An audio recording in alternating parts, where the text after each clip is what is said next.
Sud Radio, la France dans tous ses états, les perles du jour.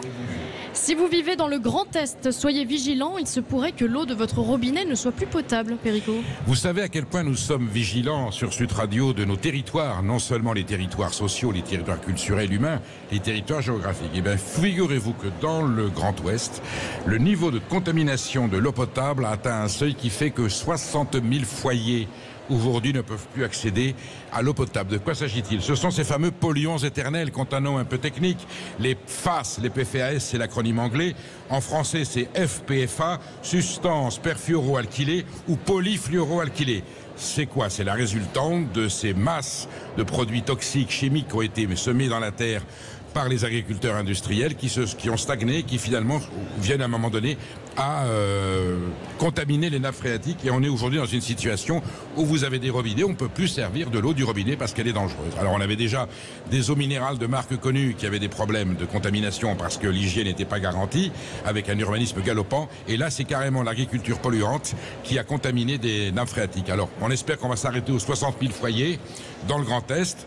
Il y a d'autres zones de France qui sont menacées. Espérons que les pouvoirs publics, et les collectivités territoriales et surtout les consommateurs feront en sorte, et nos agriculteurs feront en sorte que cette situation ne devienne pas une tragédie, parce que quand on a le symbole de l'eau, qui est le symbole de la vie, quand l'eau est contaminée, qu'on ne peut plus l'avoir en robinet, ça veut dire quand même que le pays est très malade.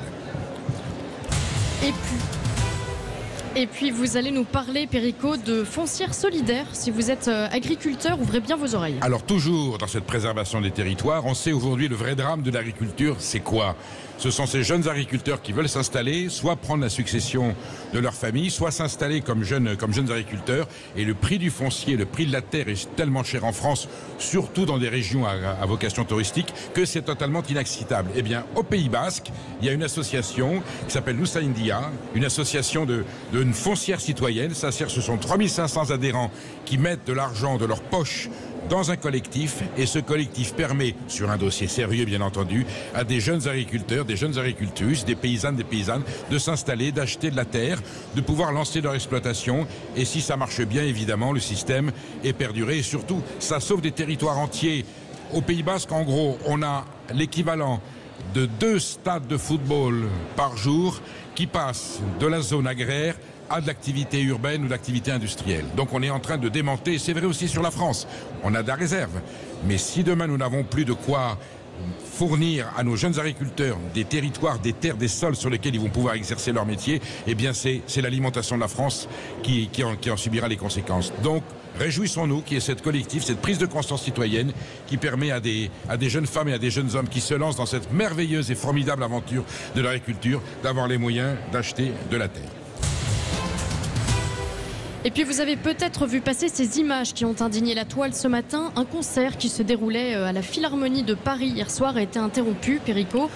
Vous avez les informations? Proprement hallucinant, ma chère Maude. Alors, on se souvient, lorsque la Russie a envahi l'Ukraine, il y a eu une campagne anti-russe et on ne pouvait plus écouter de musique russe, Tchaïkovski, Moussorski, on ne pouvait plus écouter de pièces de théâtre russe. Il y avait une espèce comme une inquisition, un anathème que l'on jetait sur la culture russe, qui n'était pour rien dans l'agression de Poutine contre l'Ukraine. Et aujourd'hui, c'est la Philharmonique d'Israël qui se donnait, qui est en présentation à Paris, et des individus se sont introduits dans la salle de concert pendant qu'il y avait un morceau de musique, et ont commencé à menacer, à insulter avec des fumigènes, enfin des comportements de fachos.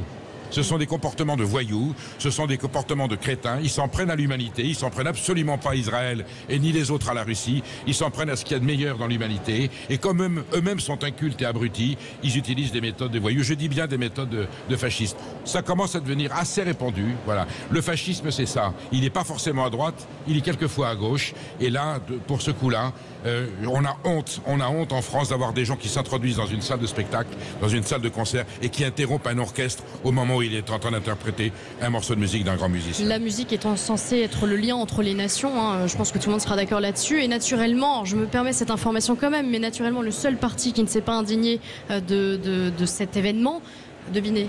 Eh bien, c'est un parti qui aime la barbarie. La France Insoumise. Voilà. Pour ne citer sans commentaire, nos auditeurs apprécieront. Voilà, alors vous restez bien avec nous dans un petit instant. Nous